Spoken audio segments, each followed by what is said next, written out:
Story 1. The Whispering House on Elm Street was a place of nightmares. For years it had stood empty, its reputation for eerie whispers and strange occurrences keeping people away. The house, though seemingly normal, held a dark secret. The Thompson family, Lisa, her husband Greg, and their daughter Amy, moved into the house, attracted by its low price. They were unaware of its sinister history and dismissed the town's warnings as mere superstition. The first night, Amy heard soft whispers calling her name.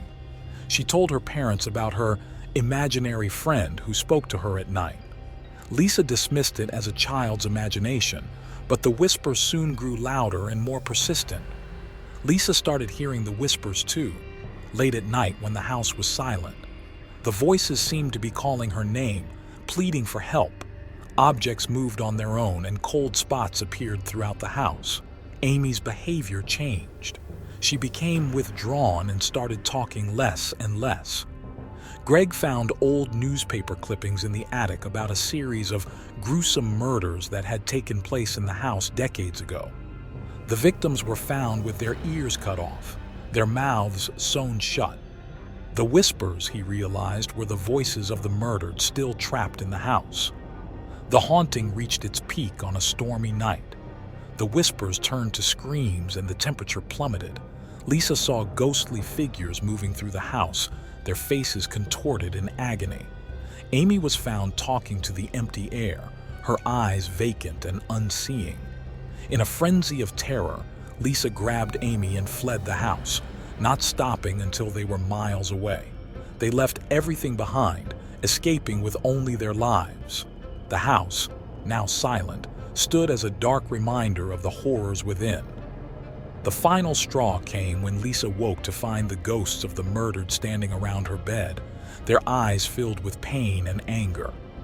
They reached out to her, their touch cold and deathly. She ran out of the house, abandoning all their possessions. The Whispering House of Elm Street remains empty, its windows dark and lifeless. The locals avoid it, and the stories of its haunted past keep it from being sold. Lisa and Amy moved far away, but the memories of that house haunt their dreams. The whispers still echo in their minds, a reminder of the evil that lurks in the shadows. Story 2. Grayson Manor, a grand estate now in decay, was once the pride of its wealthy owners. Its history, however, was marred by a series of tragic deaths. The manor, with its crumbling walls and overgrown gardens, exuded an air of melancholy and fear. A group of ghost hunters, Tom, Alice, Mike, and Jenny, decided to investigate Grayson Manor, drawn by its dark history. They arrived with their equipment, ready to document any paranormal activity.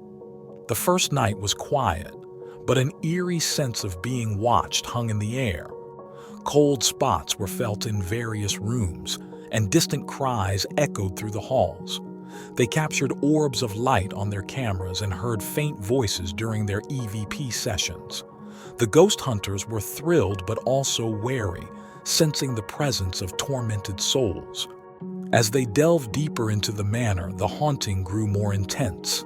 Alice was scratched by an unseen force, and Mike felt a cold hand grip his shoulder.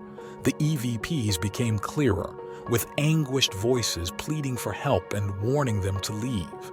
They discovered hidden rooms filled with disturbing artifacts, old photographs, strange symbols, and letters detailing the dark rituals performed by the manor's original owner. The spirits of those who had suffered and died in the manor were restless and angry.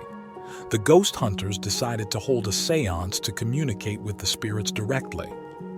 As they sat around the table, candles flickering, the room grew colder. The spirits made their presence known, moving objects and whispering threats. One of the hunters, Jenny, was temporarily possessed, speaking in a guttural voice and revealing the horrors the spirits had endured. The haunting escalated into violent poltergeist activity. Objects flew across the room and the walls shook.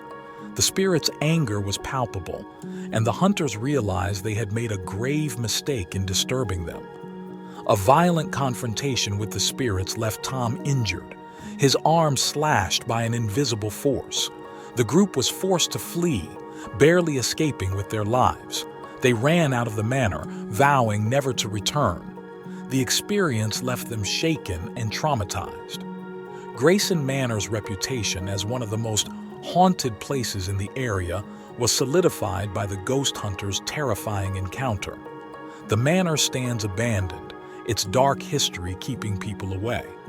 The ghost hunters share their story as a cautionary tale, warning others of the tormented souls that still haunt Grayson Manor. Story 3. Hawthorne House, abandoned for decades, was known for the series of unexplained deaths that had occurred within its walls.